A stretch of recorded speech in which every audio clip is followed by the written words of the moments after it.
ఆత్మీయారాధనా ఆత్మీయారాధనా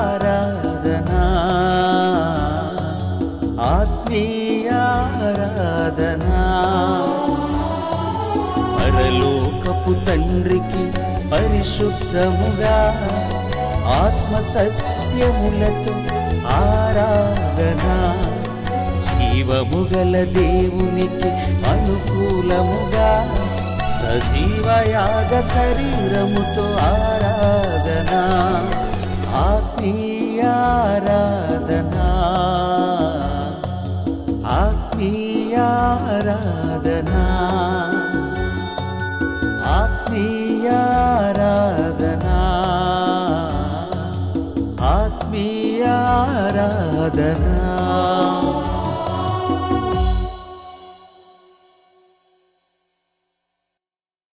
ఆత్మీయ ఆరాధనా సందేశం ద్వారా దేవుని మహాజ్ఞానపు సంగతులను నేర్చుకోవటానికి సిద్ధపడి ఉన్నటువంటి నా ప్రియ సహోదరి సహోదరులారా, మీ అందరికీ మన ప్రభువును రక్షకుడును త్వరలో రానయ్యున్న యేసుక్రీస్తు వారి పేరిట నా హృదయపూర్వకమైన వందనములు తెలియజేయుచున్నాను. ప్రియులారా, పరిశుద్ధ గ్రంథము ద్వారా మనం నేర్చుకుంటున్నటువంటి జ్ఞానము మన జీవితాలకు ఒక వెలుగు. మనం ఎలా ప్రవర్తించాలో, ఈ భూజీవిత కాలంలో మనం ఎలా మసులుకోవాలో, అన్ని విషయాలలో ధర్మమును అనుసరించి సత్యమును అనుసరించి మన బ్రతుకును దేవునికి ఆమోదయోగ్యంగా ఎలా మలచుకోవాలో నేర్పించే గ్రంథమే పరిశుద్ధ గ్రంథం. ఆ గ్రంథంలో వ్రాయబడినటువంటి మాటలను ఆలోచన చేస్తూ వివరణాత్మకంగా తెలుసుకుంటూ దేవుని ఆత్మ సహాయము చేత మనం ఈ మహాజ్ఞానాన్ని నేర్చుకుంటున్నాం. కనుక ఆసక్తితో చెప్పబడుతున్నటువంటి ప్రతి సంగతిని ఆలోచనాత్మకంగా గ్రహిస్తూ దేవుని వాక్యపు వెలుగులో మీ బ్రతుకులను నిర్మించుకోవాలని మరొకసారి హృదయపూర్వకంగా మీ అందరికీ తెలియజేస్తూ ఈరోజు పరిశుద్ధ గ్రంథంలోని పాఠ్యాంశంలోనికి మిమ్మల్ని అందరినీ తీసుకుని వెళ్తున్నాను. ప్రియులారా, ఆదాము మొదలుకొని నేటి వరకు మనుషులందరిలో ఎన్నో హెచ్చుతగ్గులున్నాయి. కొందరు ధనవంతులుగా ఉంటున్నారు, మరికొందరు పేదవారుగా ఉంటున్నారు. తాతలు సంపాదించిన ఆస్తులు ఉంటే, లేక తాము స్వంతంగా సంపాదించుకున్న ఆస్తులు కూడా ఉంటే మనుషులు ధనవంతులుగా బ్రతుకుతున్నారు. ఎవరు ఏమీ సంపాదించనప్పుడు, అంటే మనకు పూర్వం ఉన్నవారు మనకు ఏమీ సంపాదించి ఇవ్వకుండా ఉన్న పరిస్థితుల్లో, మనకు కూడా ఆదాయం అంతంత మాత్రంగానే ఉన్నటువంటి పరిస్థితుల్లో, ఒక్కొక్కసారి మనకు పని కూడా లేని పరిస్థితుల్లో, మనము పని చేయలేని పరిస్థితుల్లో మనము భేద స్థితిని అనుభవించాల్సి వస్తుంది. మనం పేదవారుగా బ్రతకాల్సి వస్తుంది. ప్రస్తుత కాలంలో పేదవారుగా బ్రతకడం అనేది చాలా కష్టం.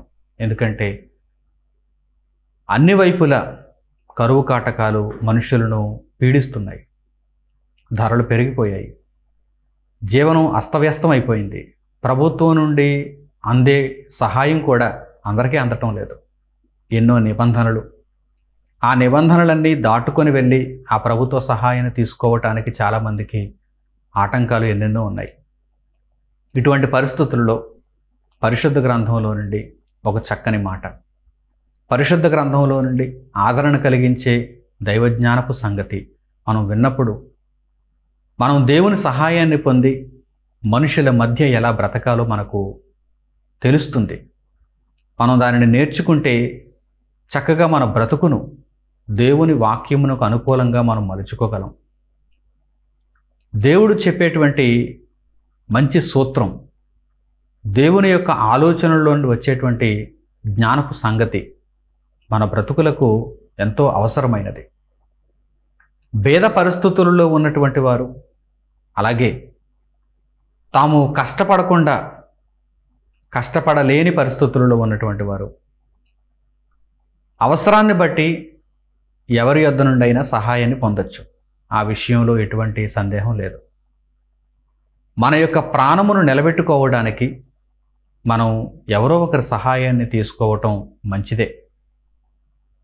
ఎందుకంటే ఒకరి సహాయం వలన మన ప్రాణం నిలబడుతున్నప్పుడు ఆ సహాయం తీసుకుని మన ప్రాణాన్ని నిలబెట్టుకొని ఈ భూమి మీద దేవుని యొక్క సంకల్పాన్ని నెరవేర్చుటకు మనం బ్రతకడం ఎంతైనా అవసరం. అయితే దానినే ఒక ప్రవృత్తిగా చేసుకొని ఎవరో ఒకరి సహాయం మీద ఆధారపడుతూ వారి సహాయాన్ని, వారి సహకారాన్ని జీవితకాలం అంతా పొందుతూ మనం సోమరులుగా ఉండిపోవడం మంచిది కాదు. దేవుడు మనకు అవయవాలను ఇచ్చాడు, దేవుడు మనకు కాలాన్ని ఇచ్చాడు. అందరితో పాటు మనము కూడా మన చేతులతో కష్టపడి సంపాదించిన దానిని మన కడుపు నింపుకోవటానికి వినియోగించుకోవాలి. కాని పరిస్థితుల్లో, అంటే మనం కష్టపడలేనప్పుడు, మనకు పని దొరకనప్పుడు, కొంతకాలం ఎవరి చేతనైనా మనం పోషింపబడుతున్నప్పుడు దేవుడు అనుగ్రహించిన సహాయంగా భావించి వారి సహాయాన్ని మనం తీసుకొని మరలా మనం పుంజుకొని మన అవయవాలు సరిగ్గా ఉన్నప్పుడు, మనం పని చేయటానికి అవకాశాలు ఉన్నప్పుడు ఒళ్ళు వంచి తప్పనిసరిగా పనిచేసి చేతులతో సంపాదించినటువంటి కష్టమును మాత్రమే మనం భుజించాలి.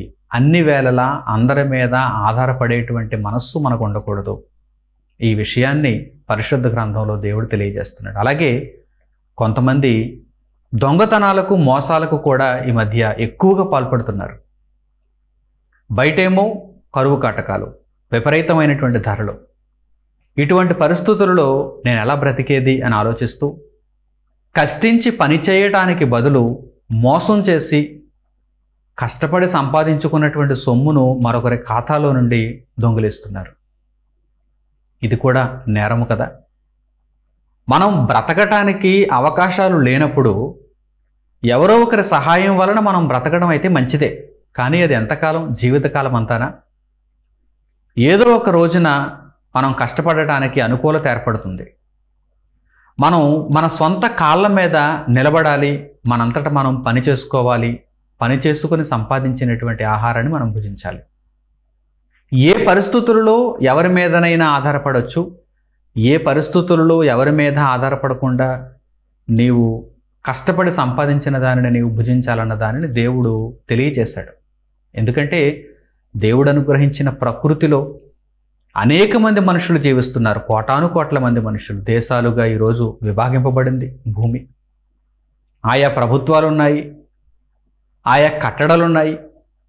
ఆ ప్రభుత్వాలలో, ఆ దేశాలలో నివసిస్తున్నటువంటి మనుషులు ఆ దేశ పరిస్థితులను బట్టి చక్కగా జీవించడం నేర్చుకోవాలి, కష్టపడి జీవించడం అలవాటు చేసుకోవాలి.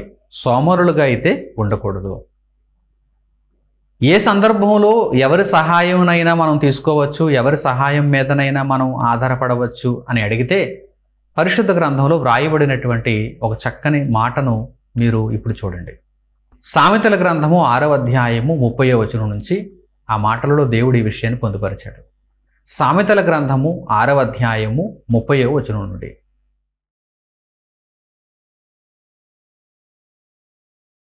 దొంగ ఆకలిగొని ప్రాణరక్షణ కొరకు దొంగిలిన ఎడల ఎవరునూ వాని తిరస్కరింపరు గదా. వాడు దొరికిన ఎడల 7 అంతలు చెల్లింపవలెను, తన ఇంటి ఆస్తి అంతయు అప్పగింపవలెను. ఇక్కడ దేవుడు పలికించిన మాట ఏంటంటే, దొంగ తన ప్రాణరక్షణ కొరకు ఆకలిగొని ఎక్కడైనా దొంగిలిస్తే వారిని ఎవరూ కూడా తిరస్కరింపరు. ఎందుకంటే ప్రాణరక్షణ కొరకు దొంగ దొరికిన ఎడల వాడు మరలా దానికి తగినటువంటి మూల్యమును చెల్లించుకోవాలి అని దేవుడు తెలియజేస్తున్నాడు. ప్రాణరక్షణ కొరకు అంటే ఈరోజు పట్టెడన్నం తినకపోతే చచ్చిపోతారు అనేటువంటి పరిస్థితుల్లో ఆ పట్టెడన్నాన్ని ఎక్కడైనా మీరు ఎవరి సహాయాన్నైనా తీసుకొని సంపాదించుకోవచ్చు, ఎవరి దగ్గరైనా సరే మీరు తీసుకుని దానిని తినవచ్చు. దానికి ఎటువంటి ఆటంకం లేదు. ఈరోజు ఈ పట్టెడన్నం తినకపోతే మీరు చనిపోతారనేటువంటి పరిస్థితుల్లో ఏ విధముగానైనా సరే దేవుడు ఏర్పరిచినటువంటి మార్గమును మీరు సహాయంగా తీసుకోవచ్చు. అయితే మీరు మరలా గట్టెక్కిన తర్వాత, అంటే మీ అవయవాలన్నీ సరిగ్గా పనిచేస్తున్నప్పుడు, మీకు అనుకూలత ఏర్పడినప్పుడు తప్పనిసరిగా చేతులతో కష్టపడి మీ జానెడు పొట్టను మీరు నింపుకోవడానికి ప్రయత్నం చేయాలి.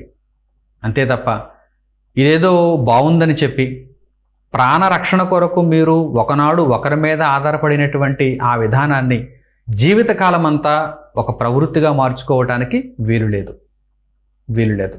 ఎందుకంటే నీ కాళ్ళ మీద నీవు నిలబడు, మిగిలిన వారు నిన్ను మోస్తే అది పాడే అవుతుంది. నీ కాళ్ళ మీద నువ్వు నిలబడు. మిగిలిన వారు మనలను మోస్తే అది పాడవుతుంది. బాగా గమనించాలి, బాగా ఆలోచన చేయాలి. ఎప్పుడూ ఇతరుల మీద ఆధారపడటమేనా? ఎప్పుడూ ఇతరుల దానిని మనం దొంగిలించడమేనా? మనంతట మనం కష్టపడి సంపాదించుకున్నటువంటి విధానం లేదా? అయితే ఆలోచన చేయండి. అటువంటి విధానంలో మీరు ఉండొద్దు. ఎందుకంటే పరిశుద్ధ గ్రంథంలో దేవుడు తెలియచేయించినటువంటి మాటలను మీరు ఆలోచిస్తే ఆ విధానంలో ఉండటానికి మీరు ఇష్టపడరు. దేవుడు మనలను టీవీగా బ్రతకమంటున్నాడు. దేవుడు మనలను అప్పు ఇచ్చేవారిగా బ్రతకమంటున్నాడు తప్ప అప్పు చేసేవారుగా, ఎల్లప్పుడూ యాచించేవారుగా బ్రతకొద్దు అంటున్నాడు. ఎందుకంటే దేవుడు మనకు కూడా అవయవాలను ఇచ్చాడు. దేవుడు మనకు కూడా శరీరాన్ని ఇచ్చాడు. ఎందుకు ఆత్మగౌరవాన్ని మనం చంపుకొని ఇతరుల మీద ఆధారపడుతూ ఎప్పుడూ ఎవరో ఒకరి దగ్గర ఆశిస్తూ బ్రతకడం దేనికి చెప్పండి? దేనికి చెప్పండి? కొంతమంది ఇలాంటి ప్రవృత్తికి బాగా అలవాటు పడిపోయి ఉన్నారు. అందువలన ఈ విషయాలను పదే పదే తెలియచేయాల్సి వస్తుంది. ముఖ్యంగా దేవుని వాక్యమును నేర్చుకున్నవారు కూడా, దేవుని వాక్యమును చదువుతున్నవారు కూడా, రక్షణలో ప్రవేశించామనుకుంటున్న వారు కూడా చాలామంది ఇటువంటి విధానంలో ఉండిపోయారు. ఎప్పుడూ ఎవరో ఒకరి మీద ఆధారపడి జీవించడం అలవాటు చేసేసుకున్నారు. నీ అంతటా నీవు సంపాదించుకొని, నీ కడుపు నింపుకొని, నీ కుటుంబాన్ని పోషించుకొని, ఇంకా మిగిలితే మిగిలిన వారికి సహాయం చేయవలసినటువంటి పరిస్థితుల్లో ఉండాల్సిన నీవు ఎప్పుడూ ఎవరో ఒకరి మీద ఆధారపడుతూ ఎవరో ఒకరి సొత్తును అపహరించాలనేటువంటి ఆలోచనతో ఉంటూ నిన్ను నీవే దేవుని మార్గానికి దూరం చేసుకుంటున్నావు. ఎందుకంటే దేవుడు ధర్మశాస్త్ర కాలంలోనే ఈ విషయాలను పొందుపరిచాడు. మన కాళ్ళ మీద మనం నిలబడాలని దేవుడు ధర్మశాస్త్రంలోనే తెలియజేశాడు. దేవుని కృపను బట్టి, దేవుని సహాయాన్ని బట్టి, దేవుడిచ్చిన ఈ శరీరంతో, దేవుడిచ్చిన ఆయుష్కాలంలో మనం మన కాళ్ళ మీద నిలబడాలి. దేవుని సహాయము చేత మన కాళ్ళ మీద మనం నిలబడుతూ మన పొరుగు వారికి సహకరించే పరిస్థితులలో ఉండాలి తప్ప నిరంతరం పొరుగువారి దగ్గర నుండి ఆశించేటువంటి స్థితిలో మాత్రం ఎప్పుడూ ఉండకూడదు. అసూయతో ఏదో ఎక్కువగా ధనాన్ని ఇతరుల దగ్గర నుండి దొంగిలించి సంపాదించుకోవాలనేటువంటి ఆలోచన కూడా మనలో ఉండకూడదు.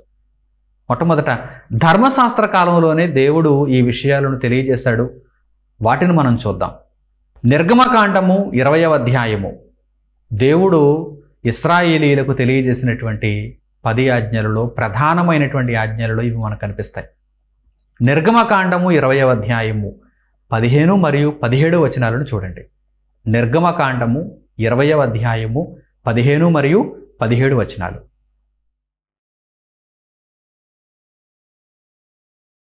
దొంగిలకూడదు, నీ పొరుగువాని ఇల్లు ఆశింపకూడదు, నీ పొరుగువాని భార్యనైనను, అతని దాసునైనను, అతని దాసీనైనను, అతని ఎద్దునైనను, అతని గాడిదనైనను, నీ పొరుగువానిదగు దేనినైనను ఆశింపకూడదు అని చెప్పాను. దేవుడు ఇశ్రాయేలీయులకు తెలియజేసినటువంటి ఆజ్ఞలలో ప్రధానమైనటువంటివి ఇక్కడ మనకు కనిపిస్తున్నాయి. 10 ఆజ్ఞలలో ముఖ్యమైనటువంటివి ఇక్కడ మనకు కనిపిస్తున్నాయి. చూడండి. దొంగిలకూడదు, దొంగిలకూడదు. ప్రాణరక్షణ కొరకు, ఆ రోజు నీ ప్రాణాన్ని రక్షించుకోవటం కోసం ఆకలితో అలమటించి ఈరోజు తినకపోతే చనిపోతాననేటువంటి పరిస్థితుల్లో దొంగిలించావా? ఎవరు నిన్ను తిరస్కరించరు. అయితే మామూలుగా నీవు బ్రతుకుతున్నప్పుడు దొంగిలకూడదు. దొంగతనాన్ని ఒక ప్రవృత్తిగా ఏర్పరచుకోకూడదు. ఈరోజు ఎంతోమంది దొంగలుగానే బ్రతుకుతున్నారు. దొంగలుగా ఉండటానికే అలవాటు పడిపోయారు. ఎంతమంది లేరు చెప్పండి దొంగలు? ఏ బస్ స్టేషన్లో చూసినా, ఏ రైల్వే స్టేషన్లో చూసినా, ఏ పోలీస్ స్టేషన్లో చూసినా అవే ఫోటోలు, దొంగల ఫోటోలు. వారందరూ దొంగలుగా ఎందుకు మిగిలిపోయారు? దొంగతనాన్ని ఎందుకు ప్రవృత్తిగా ఏర్పరచుకుంటున్నారు? పట్టుబడిన, విడిపింపబడిన తర్వాత మరలా దొంగతనం బాటలోనే వారు నడుచుకుంటున్నారు. ఎందుకు దొంగతనం చేయాలనుకుంటున్నారు? మీ కాళ్ళ మీద మీరు నిలబడాలి. ఎందుకంటే అందరిలాగే దేవుడు మీకు కూడా దేహాన్ని ఇచ్చాడు. అందరి వలె సమానంగా అవయవాలను ఇచ్చాడు. అయితే కొందరు స్వార్థపరుల యొక్క ఆగడాలకు మీరు బలైపోయి ఉండొచ్చు. మీరు వారి చేత పీడింపబడి ఉండొచ్చు. మరలా పుంజుకొని ఎవరో తప్పు చేశారని, ఎవరో మీ మీద కుట్ర చేశారని మీకు వారి మీద ద్వేషంతో అందరి దగ్గర అంతా దోచుకోవాలనేటువంటి భావం ఎందుకు కలుగుతుంది? మీరు ఎందుకు దొంగలుగా ముద్రింపబడుతున్నారు? మీరు ఎందుకు దొంగలుగానే జీవితాంతం మిగిలిపోతున్నారు? ప్రాణరక్షణ కోసం దొంగతనం చేశారా? ఎన్నిసార్లు చేస్తారు ప్రాణరక్షణ కోసం దొంగతనం? అయితే ఒకసారి చేస్తారు. మీరు ప్రాణరక్షణ కోసం దొంగతనం చేసినప్పుడు ఎవరు మిమ్మల్ని తిరస్కరించరు. అయితే మీరు పలుమార్లు అదే పద్ధతిలో దొంగతనాలు చేస్తూ దొంగతనాన్నే ఒక వృత్తిగా ఈరోజు ఎంతోమంది కలిగి ఉన్నారు. అవకాశం దొరికితే కొంతమంది దొంగలు, అవకాశం దొరకక అవకాశం కోసం ఎదురు చూస్తున్నటువంటి దొంగలు చాలామంది ఉన్నారు. ప్రియులారా, దేవుడు మొట్టమొదట తెలియజేశాడు, ప్రారంభంలోనే తెలియజేశాడు, దొంగిలకూడదు. అలాగే నీ పొరుగువాని భార్యను ఆశింపకూడదు, నీ పొరుగువాని దేదైనను నీవు ఆశింపకూడదు. నీ పొరుగువాని ఆస్తి కానీ, నీ పొరుగువాని దాసుడిని కానీ దాసిని కానీ నీవు ఆశింపకూడదు. నీ పొరుగువాని ఎద్దును కానీ గాడిదను కానీ దేనిని నీవు ఆశించకూడదు.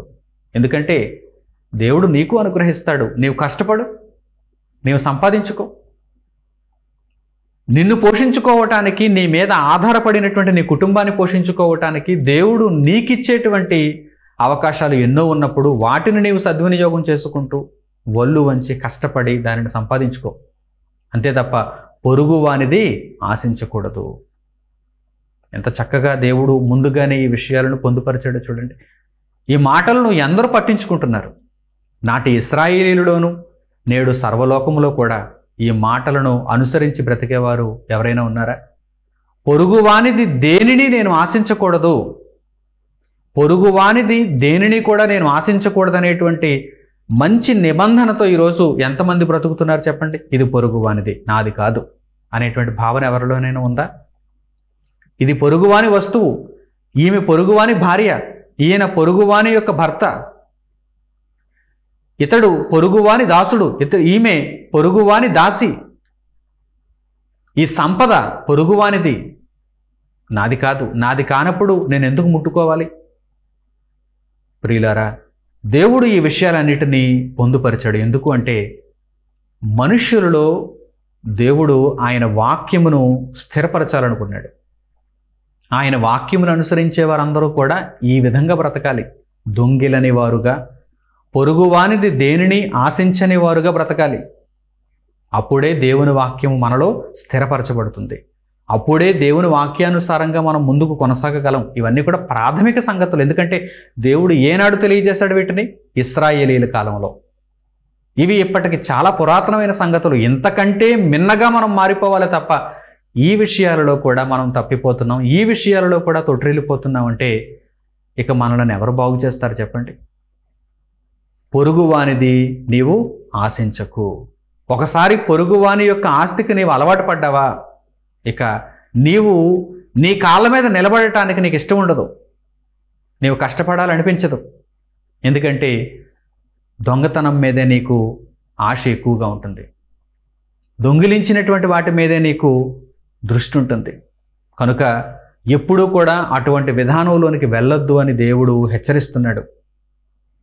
దొంగతనం చేసి నీవు సంపాదించుకునేది, సాధించేది, చివరకు నువ్వు బాగుపడేది ఏముండదు. తాత్కాలికంగా నీకేదో కనిపిస్తుందేమో, తర్వాత పట్టుబడితే నువ్వు శిక్ష అనుభవిస్తావు. ఒకవేళ పట్టుబడకపోయినా దేవుని దృష్టిలో దొంగగానే మిగిలిపోతావు. నిత్యత్వం అయితే నువ్వు సంపాదించుకోలేవు. దొంగలకు పరలోకం ఉందా? పొరుగువానిది ఆశించేవారికి పరలోకం ఉందా? లేదు. కనుక ఈ విషయాలలో మనం మన యొక్క ప్రవర్తనను మార్చుకోవాలి. ఈ విషయాలలో మనం నిజంగా మన యొక్క బ్రతుకును ఒక్కసారి పరీక్షించుకొని ఏ విషయాలలో మనం తప్పిపోతున్నాం, దొంగలుగా ఉంటున్నాం, పొరుగువానిది ఆశిస్తున్నాం అనే దానిని మనలను మనమే పరీక్షించుకుంటూ ఆ విషయాలలో మనలను మనమే సరిచేసుకోవాలి. ప్రియులారా, క్రొత్త నిబంధనకు వచ్చేసరికి ఈ విషయాలను దేవుడు అక్కడ కూడా తెలియజేస్తున్నాడు. క్రొత్త నిబంధనలో దేవుడు ఈ విషయాలను తీసేశాడండి, మనం క్రొత్త నిబంధనకు వచ్చిన తర్వాత ఈ విషయాలను మర్చిపోవచ్చండి అనడానికి వీలు లేదు. క్రొత్త నిబంధనలో దేవుడు ఇంకా ఉన్నతంగా తెలియజేస్తాడు. పాత నిబంధనలో ధర్మశాస్త్రంలో దేవుడు చెప్పినటువంటి మాటను ఇప్పుడు మీరు చూశారు. ఇప్పుడు క్రొత్త నిబంధనలో మీరు చూడండి. రోమీయులకు పౌలు గారు రాసిన పత్రిక 13వ అధ్యాయము 8వ వచనం నుంచి చూడండి. అపొస్తలుడైన పౌలు గారు రోమీయులకు రాసిన పత్రిక 13వ అధ్యాయము 8వ వచనం నుంచి.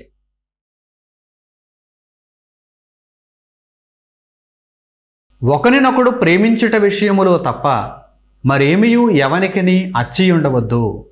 పొరుగువానిని ప్రేమించువాడే ధర్మశాస్త్రము నెరవేర్చినవాడు. ఎలాగనగా వ్యభిచరింపవద్దు, నరహత్య చేయవద్దు, దొంగిలవద్దు, ఆశింపవద్దు అనునవియు మరి ఏ ఆజ్ఞ అయినను ఉన్న ఎడల అదియు నిన్ను వలె నీ పొరుగువాని ప్రేమింపవలనను వాక్యములో సంక్షేపముగా ఇమిడియున్నవి. ప్రేమ పొరుగువానికి కీడు చేయదు గనుక ప్రేమ కలిగి ఉండుట ధర్మశాస్త్రమును నెరవేర్చుటయే. ప్రియులారా, క్రొత్త నిబంధనలో కూడా తెలియచేయబడినటువంటి చక్కని సందర్భాన్ని మీరు చూడండి. పొరుగువానిని ప్రేమించాలి. ప్రేమ కలిగి ఉండుటకు ప్రతి విషయంలోనూ మనలను మనమే పరిపూర్ణులుగా మార్చుకోవాలి. క్రీస్తు యేసు ద్వారా రక్షణ నొందినటువంటి మనము పొరుగువానిని ప్రేమించే విషయంలో ఎలా ఉండాలి? అత్యున్నతంగా ఉండాలి. ఒకనిని ఒకడు ప్రేమించుట విషయంలో తప్ప ఇక మరి ఏ విషయంలోనూ ఎవనికిని అచ్చి ఉండవద్దు. అంటే ఎవరి దగ్గర దేనిని ఆశించవద్దు. దొంగతనం చేసిన, వ్యభిచరించిన, నరహత్య చేసిన ఇవన్నీ కూడా పొరుగువాని యొక్క కీడును కోరుకునేవే కదా. కనుక పొరుగువానిని ప్రేమించాలి, నిన్ను వలె నీ పొరుగువానిని ప్రేమించాలి అని క్రొత్త నిబంధనలో నీవు చక్కగా నేర్చుకున్నప్పుడు దొంగిలించకూడదు, వ్యభిచరించకూడదు, పొరుగువానిది దేనిని ఆశించకూడదు, నరహత్య వరకు వెళ్ళకూడదు. ఈ విషయాలన్నీ కూడా ఒకే వాక్యములో నిక్షేపమై ఉన్నాయి. అదే నిన్ను వలె నీ పొరుగువానిని ప్రేమించుము. నీ పొరుగువానిని నీ వలె ప్రేమించట విషయంలో తప్ప మరేమీ ఎవనికిని అచ్చి ఉండవద్దు. ఆ విషయంలో అప్పు ఉండండి. అంటే ఎక్కువగా ప్రేమించండి. మీ శత్రువులను కూడా ప్రేమించండి. నీ పొరుగువానిని ప్రేమించాలి, నీ శత్రువును ప్రేమించాలి. ఈ విషయంలో నీవు వచ్చి ఉండాలి తప్ప మిగిలిన ఏ విషయంలో కూడా ఎవరి దగ్గర దేనిని నీవు ఆశించడానికి వీలు లేదు. చూసారా? ఒకవేళ ఈ విధంగా మనం నడుచుకుంటే ధర్మశాస్త్రంలో వ్రాయబడినటువంటి సంగతులను మించి పరిపూర్ణమైన దశలో మనం దేవుని యొక్క సంకల్పమును నెరవేర్చుచున్నట్టే, దేవుని యొక్క ఆజ్ఞలను మనం నెరవేర్చుచున్నట్టే. కనుక ప్రభువైన యేసు ద్వారా రక్షణ నొందినటువంటి మనము మన పొరుగు వారిని మనకంటే మిన్నగా కనీసం మనవలే ప్రేమించటానికి మనం ఆలోచన చేయాలి. అంతే తప్ప పొరుగు వానిది దేనిని ఆశించకూడదు. చాలామంది అనుకుంటారు వారు తినటానికి ఉన్నా సరే, వారు జీవించటానికి కొంత వెనక వేసుకున్నా సరే, వారి యొక్క ఆలోచన విధానం ఎలా ఉంటుందంటే, ఏదో ఈరోజు దొంగతనం చేయకపోతే, ఆ దొంగిలించిన దానిని నేను తినకపోతే నాకు తిన్నట్టే ఉండదండి అనేటువంటి స్వభావం కూడా చాలామందిలో ఉంటుంది. వారికి తినడానికి తిండి ఉంటుంది, వారు బ్రతకడానికి ఎటువంటి డోకా ఉండదు. కానీ వారికి దొంగతనం చేసిన తర్వాత వచ్చినటువంటి సొమ్మే చక్కగా రుచిస్తుంది. దొంగతనం అనగానే ఏదో స్టేషన్లలో మనకు కనిపిస్తున్నటువంటి ఫోటోల్లో కనిపిస్తున్నటువంటి వారు మాత్రమే దొంగలు అనుకోకండి. సమాజంలో దొరలుగా చలామణి అవుతూ దొంగలుగా ఉన్నవారు కూడా చాలామంది ఉన్నారు. దేవుని దృష్టిలో దేవుణ్ణి మనం అడిగినప్పుడు అందరూ దొంగలే. ఎందుకంటే లంచం తీసుకునేవాడు దొంగ, అక్రమంగా సంపాదిస్తున్నవాడు దొంగ, పొరుగువానికి కీడు తలపెడుతూ వాడిని నాశనం చేస్తూ వాడిని దోచుకుంటున్నవాడు దొంగ, అన్యాయం చేస్తున్నవాడు దొంగ, మోసం చేస్తున్నవాడు దొంగ, దగా చేస్తున్నవాడు దొంగ. వీళ్ళందరూ కూడా పొరుగువానికి కీడు తలపెడుతున్నారు కదా. వ్యాపారంలో మోసం, ఉద్యోగాలలో మోసం, అనేక విషయాలలో ఈరోజు మోసాలకు పాల్పడుతున్నారు చూడండి. కనుక వీరందరూ దొంగలే. ఏదో స్టేషన్లలో మనకు కనిపించేటువంటి ఆ ఫోటోల్లో ఉన్నవారు మాత్రమే దొంగలు అనుకోకండి. వారు ఉదాహరణకు అంతే. కానీ అనేక మంది దొంగలు ఉన్నారు. వీరి యొక్క ప్రవృత్తి ఎలా ఉంటుందంటే, వీరి యొక్క విధానం ఎలా ఉంటుందంటే, వీరికి తినడానికి బోలెడు ఆస్తి ఉంటుంది. లంచం తీసుకునేవాడికి ఉద్యోగం లేదా, వాడికి జీతం రాదా, వాడు కొంత సొమ్మును వెనక వేసుకోలేదా, కానీ లంచం ఎందుకు తీసుకుంటాడు అంటే వాడు ఏమైనా ప్రాణరక్షణ కోసం లంచం తీసుకుంటున్నాడా? కాదు. చూడండి, చాలామంది తిమింగలాలు అని పేపర్లలో అప్పుడప్పుడు వారిని గురించి రాస్తూ ఉంటారు, కథనాలు రాస్తూ ఉంటారు. ఏసీబీ వలలో పడినటువంటి పెద్ద తిమింగలం అని వ్రాస్తూ ఉంటారు. ఈ తిమింగలం గురించి వ్రాస్తున్నప్పుడు కోట్ల కోట్ల కోట్ల రూపాయల ఆస్తులు, వారు కూడబెట్టిన ఆస్తులు, వారు 10,000, 20,000, ₹1,00,000, 10 లక్షలు, కోట్ల రూపాయలు లంచం తీసుకుంటూ పట్టుబడుతూ ఉంటారు. వారికి ఉన్న అధికారాన్ని దుర్వినియోగం చేస్తూ ఆ లంచం తీసుకుంటూ పట్టుబడుతూ ఉంటారు. అలా లంచం తీసుకున్న వారు కూడా దొంగలే. పొరుగువానిది ఆశిస్తున్నారు, న్యాయాన్ని తప్పిస్తున్నారు. ప్రియులారా, వీరందరూ ఎలాంటి స్వభావంతో ఉంటారంటే, వారికి తినడానికి తిండి ఉంటుంది, కట్టుకోవడానికి బట్ట ఉంటుంది, నివసించడానికి ఇల్లులు ఉంటాయి. ఒక ఇల్లు కాదు, అనేక ఇల్లులు ఉంటాయి. విస్తారమైనటువంటి సంపద వారికి వెనక ఉన్నా, వారికి మంచి హోదాలో ఉన్నటువంటి ఉద్యోగం ఉన్నా, వారు నెలకు లక్షల రూపాయలు సంపాదించుకుంటున్నా, వారు ఇంకా లంచాలు తీసుకోవడానికే ఆలోచన చేస్తారు. అక్రమంగా సంపాదించడానికే వారు ఆలోచన చేస్తారు. ఎందుకని? దొంగతనం చేస్తే తప్ప వారికి రుచించదు, లంచం తీసుకుంటే తప్ప వారు జేబు నిండదు. ఇలాంటి వారిని ఏమనాలి చెప్పండి? ఇలాంటి దొంగలను, ఇలాంటి లంచగొండిలను, ఇలాంటి వ్యభిచారులను, ఇలాంటి అక్రమకారులను ఏమనాలి చెప్పండి? ఇలాంటి వారితో ఈరోజు లోకం నిండిపోయిందండి. అవకాశం దొరికితే కొంతమంది, అవకాశం దొరకక ఆ అవకాశాల కోసం ఎదురు చూస్తున్నవారు ఎంతోమంది. దొరకలేదు కదా అని మిగిలిన వారు అందరినీ దొరలు అనుకోకండి. వారు కూడా అవకాశాలు ఇస్తే అలాంటి దొంగల మాదిరిగానే మారిపోతారు. కనుక ఈరోజు ప్రపంచంలో మనుషులందరూ ఇదే నడవడిలో ఉన్నారు. ధనం ధనం ధనం, ఆస్తి సంపద విస్తారంగా కూడబెట్టుకోవాలనేటువంటి మనసుతో ఉన్నారు తప్ప దేవుని మాట ఏమని సెలవిచ్చింది, దేవుని ఆలోచన ఏ విధంగా మన బ్రతుకును నిర్దేశిస్తుంది, దేవుని వాక్యానికి విలువనివ్వాలనేటువంటి ఆలోచన మనుషుల్లో ఉందా? ప్రియులారా, ఒక్కసారి పరిశుద్ధ గ్రంథంలో వ్రాయబడినటువంటి ఈ మాటలను చూడండి. దేవుడు ముందుగానే మనుషుల స్వభావాన్ని రాయించాడు. పరిశుద్ధ గ్రంథంలో సామెతల గ్రంథము 9వ అధ్యాయము 13వ వచనం నుంచి చూడండి. సామెతల గ్రంథము 9వ అధ్యాయము 13వ వచనం నుంచి.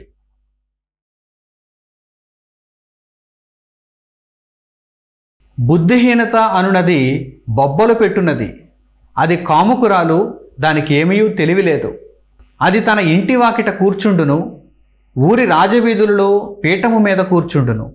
ఆ దారిని పోవు వారిని చూచి, తమ త్రోవను చక్కగా వెళ్ళు వారిని చూచి, జ్ఞానము లేనివాడా ఇక్కడికి రమ్మని వారిని పిలుచును. అది తెలివి లేనివాడొకడు వచ్చుట చూచి, దొంగిలించిన నీళ్లు తీపి, చాటున తినిన భోజనము రుచి అని చెప్పును. అయితే అచ్చట ప్రేతలున్నారనియు, దాని ఇంటికి వెళ్ళువారు పాతాళ కోపములో ఉన్నారనియు వానికి ఎంత మాత్రమును తెలియలేదు. బుద్ధిహీనత, జ్ఞానహీనత, మూర్ఖత్వం ఈరోజు మనుషులలో రాజ్యమేలుతుంది. అందుకనే వారు తినటానికి తిండి ఉన్నా సరే, విస్తారమైన ఆస్తిని వారు కూడబెట్టుకున్నా సరే, వారి ఆలోచన విధానం ఎలా ఉంటుందో చూడండి. దొంగిలించిన నీళ్లు తీపి అంటే వీడు సంపాదించుకున్న నీళ్లు తీయగా ఉండవు, వీడు దొంగిలించిన నీళ్లు తీయగా ఉంటాయి. చాటున తినిన భోజనము రుచి. వీడు సంపాదించుకున్న భోజనంలో రుచి లేదా? వీడి మైండ్ అలా మారిపోయింది. బుద్ధిహీనత, అది కాముకురాలు, బొబ్బలు పెట్టినది. ఈరోజు మనుషులలో స్వైర విహారం చేస్తున్నది. అపవాది యొక్క లక్షణాలు మనుషులలో పుష్కలంగా కనిపిస్తున్నాయి. ఆ నరహంతకుని చేత ఈ మనుషులందరూ పట్టబడ్డారు. అందువలన వీరి యొక్క ఆలోచన విధానం ఎలా ఉందంటే, దొంగిలించిన నీళ్లు తీపి, చాటున తినిన భోజనము రుచి అని వారు మాట్లాడుకుంటున్నారు. పిచ్చోళ్ళారా, మూర్ఖులారా, అవివేకులారా, మీరు ఎక్కడికి వెళ్ళిపోతున్నారు అనుకుంటున్నారు? ఇలా బ్రతికి బ్రతికి బ్రతికి సంపాదించి సంపాదించి సంపాదించి పందికొక్కుల్లా తయారై మీరంతా చివరికి ఎక్కడికి పోతున్నారో తెలుసా? ప్రేతలున్న స్థలానికి, పాతాళ కోపమునకు. అసలు మీ ఆత్మను రక్షించుకోవాలనేటువంటి కనీసపు జ్ఞానం కూడా మీకు ఉండదు. అంతటి ఘోర దుష్టత్వంలో మీరు ఉంటారు. ఎవరు? ఈ దొంగతనాలకు అలవాటు పడినవారు, ఈ లంచగొండితనానికి అలవాటు పడినవారు, ఈ వ్యభిచారాలకు అలవాటు పడినవారు, ఈ నరహత్యలకు అలవాటు పడినవారు, మనుషులను మోసగించే ప్రవృత్తిలో ఉన్నటువంటి ప్రతి ఒక్కరూ కూడా ఈరోజు ధన సంపాదన పిచ్చెక్కిపోతున్నారు. ధనం కోసం, ఆస్తి కోసం, అక్రమ సంపాదన కోసం పిచ్చెక్కిపోతున్నారు.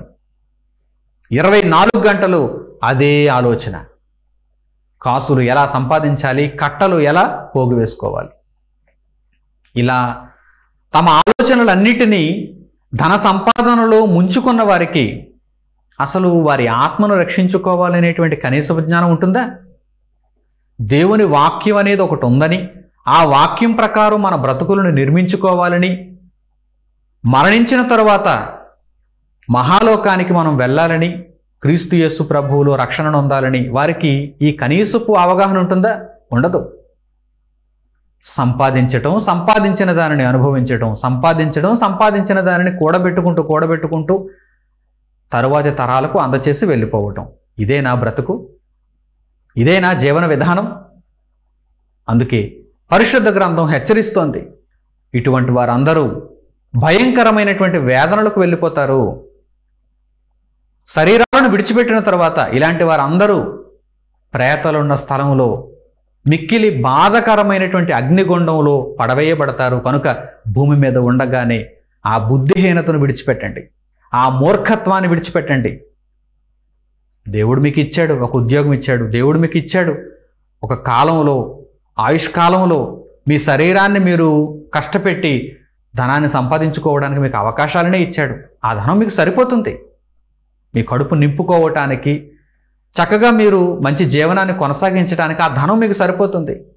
మీ కుటుంబాన్ని పోషించుకోవడానికి, వీలైతే నలుగురికి మీ చేయిని అందించడానికి ఆ ధనం సరిపోతుంది. కానీ ఎందుకు అక్రమార్జన, ఎందుకు అక్రమ సంపాదన?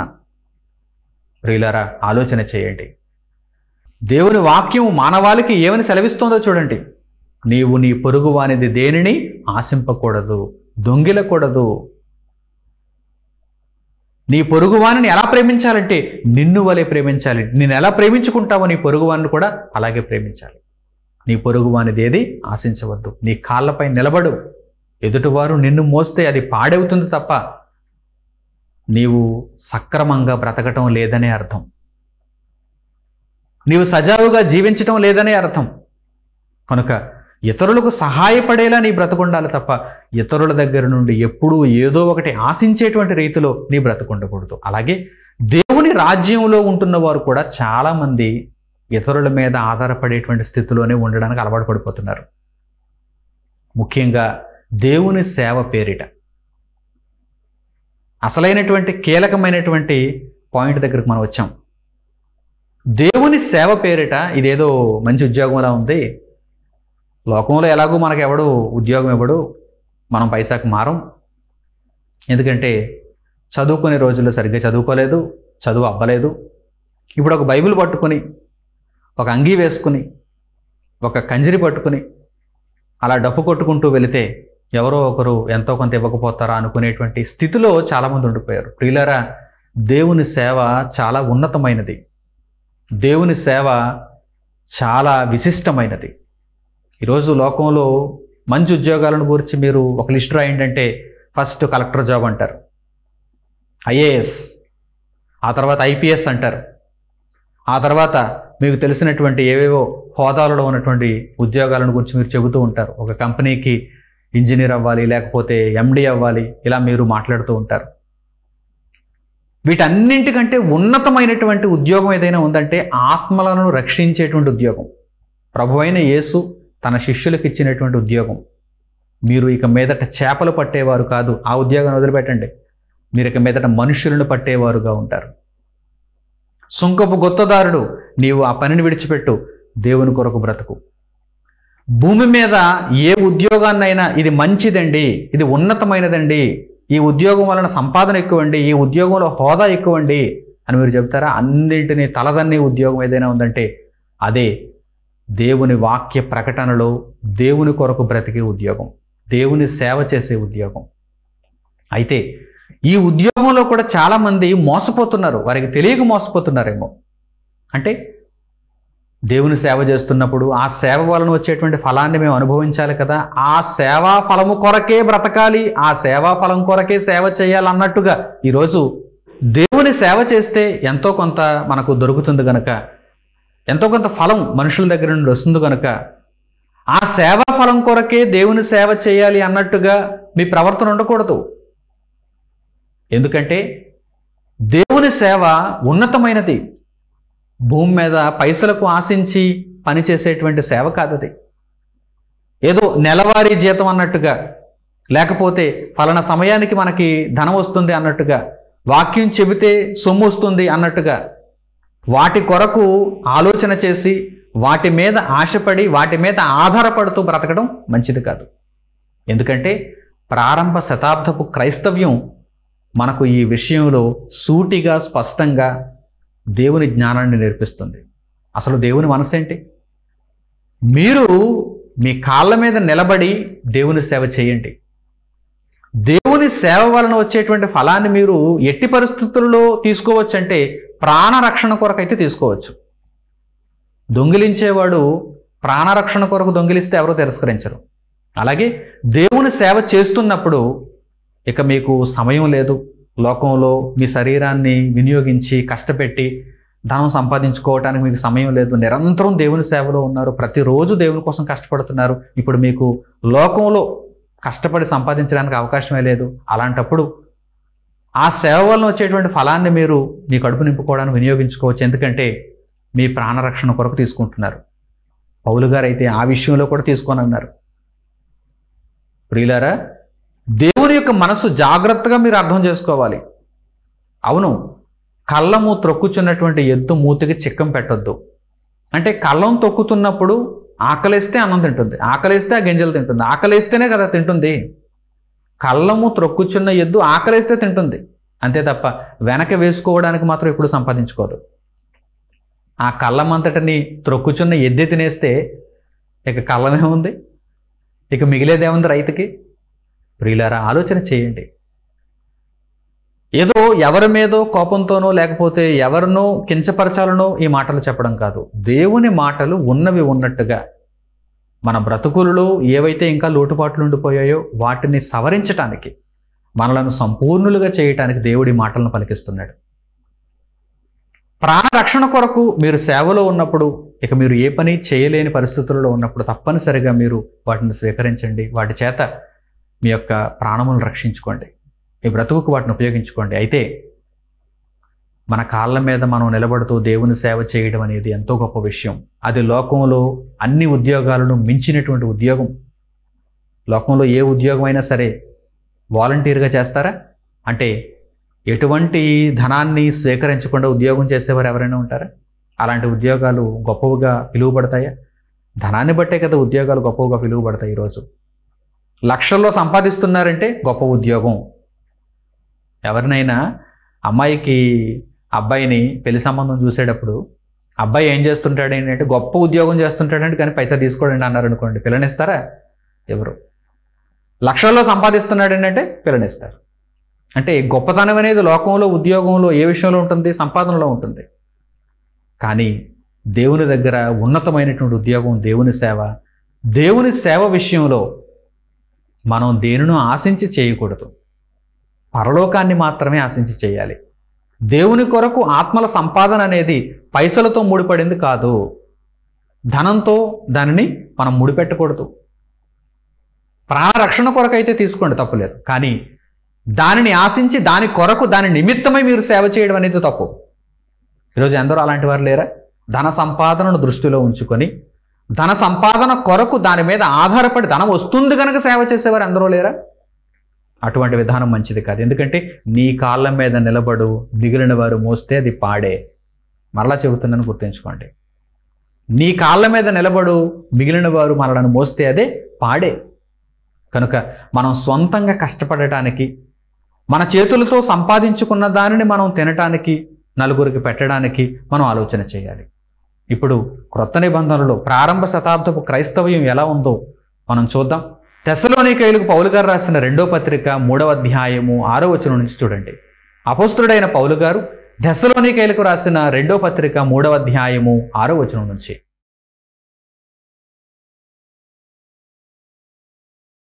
సహోదరులారా, మా వలన పొందిన బోధన ప్రకారము కాక అక్రమముగా నడుచుకుని ప్రతి సహోదరుని యొద్ద నుండి తొలగిపోవలనని మన ప్రభువైన యేసుక్రీస్తు పేరిట మీకు ఆజ్ఞాపించుచున్నాము.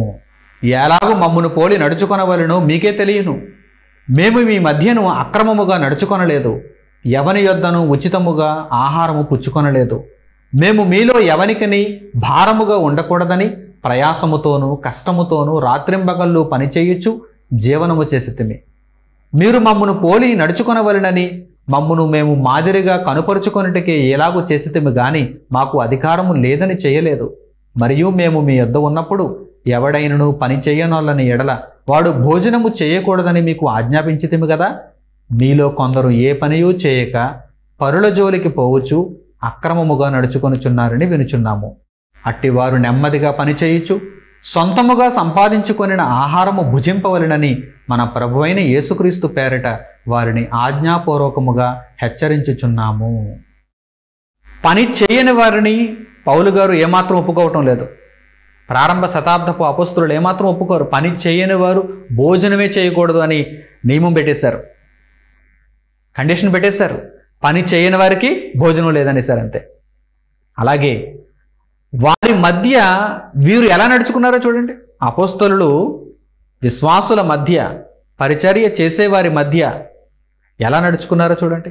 ఒక మాదిరిగా నడుచుకున్నారు.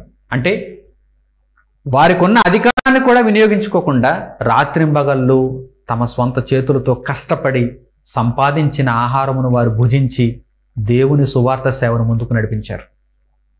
అంటే పౌలు గారిలో కానీ అపొస్తలుల్లో కానీ ఈ విషయాన్ని చూచినప్పుడు వారు తమ ప్రవర్తనను మార్చుకోవాలని వీరు ఆశించారు. కష్టంలో కూడా, ఇబ్బందిలో కూడా తమంతట తాము సంపాదించుకున్న ఆహారాన్ని మాత్రమే వారు భుజించారు తప్ప ఇతరుల మీద ఏమాత్రం ఏ క్షణాన కూడా ఆధారపడటానికి వారు ఒప్పుకోలేదు. ఎంత గొప్ప మనస్సు అండి! ఇంత గొప్ప మనస్సు ఈరోజు దేవుని వాక్య ప్రకటన చేసే బోధకులలో ఉందా? ఒకసారి గమనించాలి, ఒకసారి ఆలోచించాలి. ఏమైనా అంటే ఇది దేవుడు మాకు ఇచ్చాడండి, ఆస్తి అండి అంటారు. దేవుడు మీకు ఇచ్చేసాడా? లేక మీరు దోచేసుకున్నారా? దేవుడు మీకు ఇచ్చేసాడా? మీరు దోచుకున్నారా? మీరు అడిగి మరీ తీసుకుంటున్నారే, కండిషన్స్ పెట్టి మరీ మీరు, ఇదిగో నేను వాక్యం చెబితే నీవు నాకు ఎంత ఇవ్వాలి, ఇంతకు తగ్గితే నేను అసలు నీ దగ్గరకు వచ్చి వాక్యమే చెప్పను అనేటువంటి బోధకులు కూడా లేకపోలేదు కదా. మీ ఇంటి దగ్గర ఒక కార్యక్రమాన్ని కనుక నిర్వహించాలంటే ఇదిగో మాకు అయ్యే ఫీజు ఎంత అని చెప్పేవారు లేకపోలేదు కదా. మీకు వచ్చే సంపాదనలో ఎంత ఖచ్చితంగా తెచ్చి ఇవ్వాలని చెప్పేవారు లేకపోలేదు కదా. ఈరోజు సంఘాలలో ఎన్నో కండిషన్స్ ఇలాంటివి. ఒకవేళ మీరు అడగచ్చు, మీరు అనొచ్చు, వారు దేవుని సేవ కొరకు వినియోగిస్తున్నారు కదా అని. అవును, దేవుని సేవ కొరకు వినియోగించే కార్యక్రమాలలో మనం ఇవ్వవలసినటువంటి అర్పణలు స్వేచ్ఛార్పణలుగా ఉండాలి తప్ప నియమాలతో కూడిన అర్పణలుగా ఉండకూడదు, బలవంతంతో కూడిన అర్పణలుగా కూడా ఉండకూడదు. దేవుని సేవ కొరకు మనం ఇచ్చేది పరలోకంలో మన ధనాన్ని దాచుకొనడం కోసం తప్ప ఎవరి జేబునో నింపటానికి కాదు కదా. మనం దేవుని సేవ కొరకు ఎందుకు ఇస్తున్నాం? పరలోకంలో మన ధనాన్ని దాచుకోవడానికి. అక్కడ చిమ్మెటైనను తుప్పైను తినివేదు కనుక దొంగలు కన్నము వేసి దొంగిలరు కనుక దేవుని సేవా కార్యక్రమాలలో మన హస్తం ఉండాలని మనం ధనాన్ని ఇస్తున్నాం అంతే తప్ప ఎవరి జేబును నింపటానిక, ఎవరి ఆస్తును పెంచడానిక, ఎవరి మీదనో అభిమానం చేతన కాదు కదా. అలా ఇవ్వకూడదు కదా. అందుకే ప్రారంభ శతాబ్దంలో ఇదిగో పౌలు గారు చేస్తున్నటువంటి బోధ చూడండి. మేము మీకు ఆజ్ఞాపూర్వకముగా హెచ్చరికలు జారీ చేస్తున్నాం అంటున్నారు పౌలు గారు. ఇక మీదట ఎవ్వరూ కూడా పని చేయకుండా భోజనం చేయడానికి వీలు లేదు, పరుల జోలికి పోవటానికి వీలు లేదు, ఇతరులది ఆశించడానికి మీరు వీలు లేదు. ప్రభువైన యేసుక్రీస్తు పేరిట మీకు ఆజ్ఞాపించుచున్నాం, మీరు నెమ్మదిగా పని చేయడం నేర్చుకోండి, ఏదో ఒక ఉద్యోగం చూసుకోండి, మీ సొంతంగా మీ కాళ్ళ మీద నిలబడుతూ దేవుని సేవను ముందుకు జరిగించండి. అలాంటి పరిస్థితుల్లో మీరు చాలా టీవీగా బ్రతుకుతారు. ఎవరి మీద ఆధారపడకుండా దేవుని వాక్యాన్ని ఉన్నతంగా ముందుకు తీసుకువెళ్ళగలిగిన వారు అవుతారు. అయితే దేవుని సేవా కార్యక్రమాలలో ఉంటూ నేను ఇతరమైనటువంటి కార్యక్రమాలను, ఇతరమైనటువంటి పనులు చేయలేనండి, నా జానడి పొట్టను నింపుకోవటానికి లోక సంబంధమైనటువంటి ఉద్యోగాలు ఏమీ నేను చేయలేను, దేవుని యొక్క ఉద్యోగం నాకు నిరంతరాయంగా ఉంటుంది, 24 గంటలు నేను దేవుని పనిని చేస్తాను అన్నప్పుడు అందులో వచ్చిన దానిని నీ కడుపు నింపుకోవడానికి వినియోగించుకోవచ్చు. కానీ దానిని కూడా వినియోగించుకోకుండా దేవుడిచ్చినటువంటి అధికారమును దుర్వినియోగపరచకుండా పరలోకంలోనే నీకు జీతం కావాలని ఆశించి నీవు దేవుని కొరకు పనిచేస్తే అది చాలా మంచిది. ఇది దేవుని మనస్సు. ఈ మనస్సును మీరు అంగీకరిస్తే దేవుని కొరకు ఉన్నతంగా బ్రతికేటువంటి జీవితాన్ని మీరు కలిగి ఉంటారు. పరలోకాన్ని పొందటానికి చాలా టీవీగా మీరు క్రీస్తు మార్గంలో ముందుకు కొనసాగేవారు అవుతారు. అలాగే సహాయం ఎవరికి చేయాలి? మనం ఎవరికైనా సహాయం చేయాలనుకోండి, అదే పనిగా ఎటువంటి అవసరత లేని వారికి కూడా మనం సహాయం చేస్తూ ఉన్నాం అనుకోండి, వారిని మనం ఏం చేస్తున్నట్టు? వారిని మనం సోమరులుగా చేస్తున్నట్టు.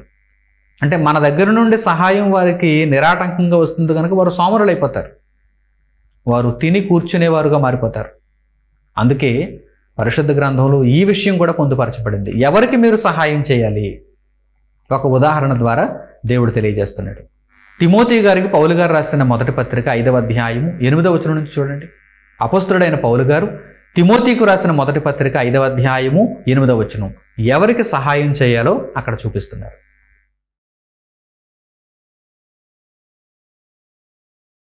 ఎవడైనను స్వకీయులను విశేషముగా తన ఇంటి వారిని సంరక్షింపకపోయిన ఎడల వాడు విశ్వాస త్యాగము చేసిన వాడై అవిశ్వాసి కన్నా చెడ్డవాడై ఉండును.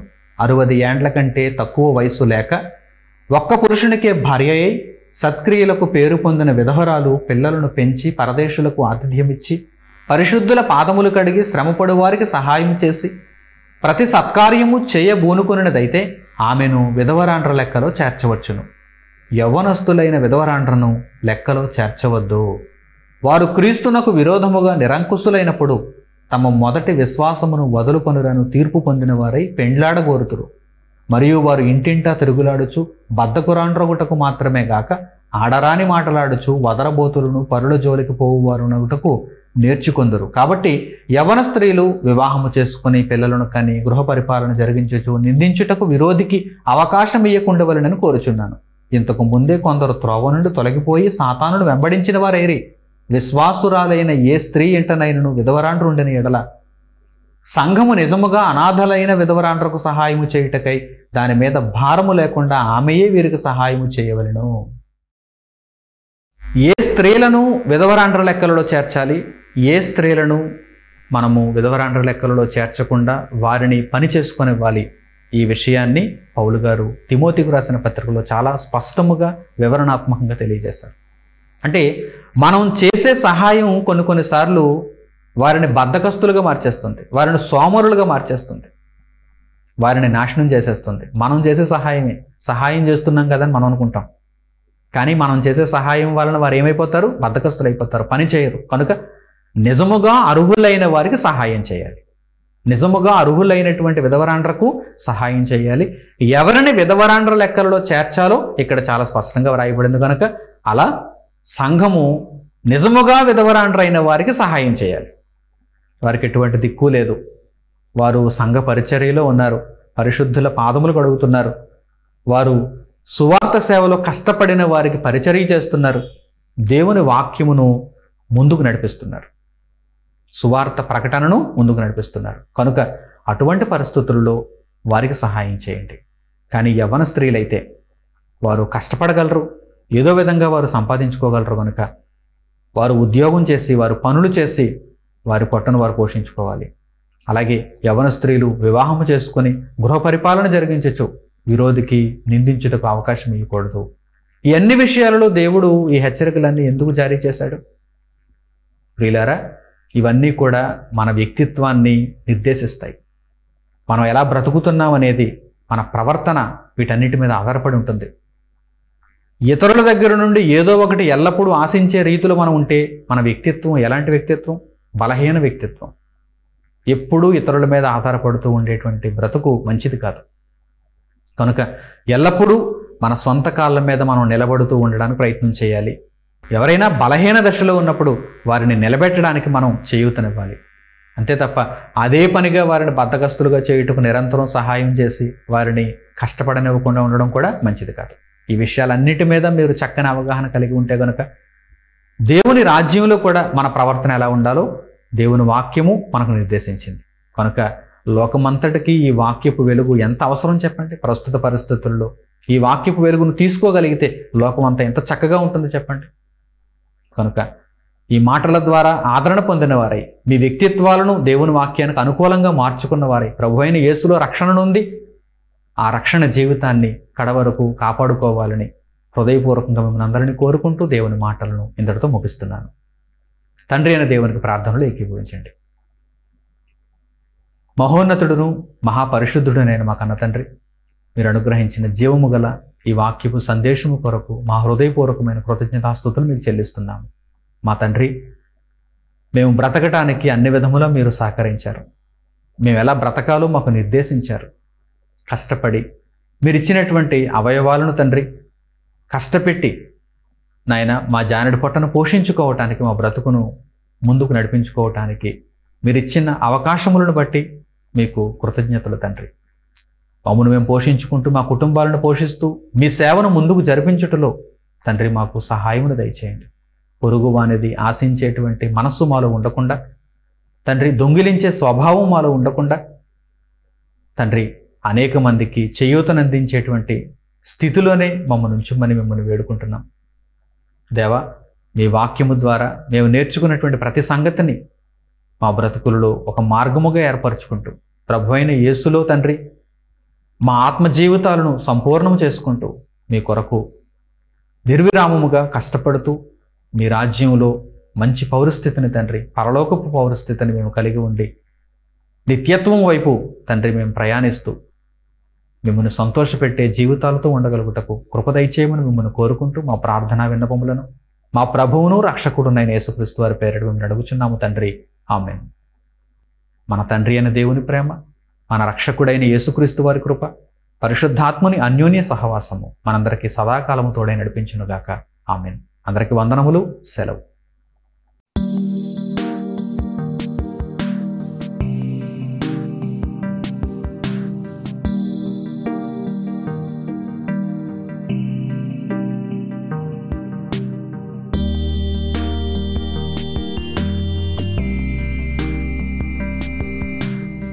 సహోదరులు మణికుమార్ గారు ప్రసంగించిన ఎన్నో ఆత్మ సంబంధమైన సంగతులను ఉచితముగా వీక్షించుటకు మా యూట్యూబ్ ఛానల్స్ ను తప్పక దర్శించండి.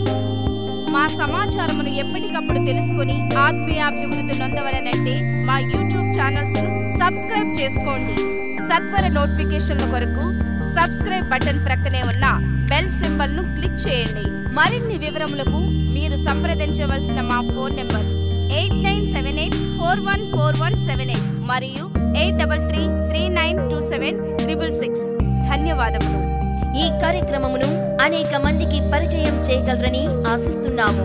ప్రభువైన యేసుక్రీస్తు పేరిట మీకు శుభములు.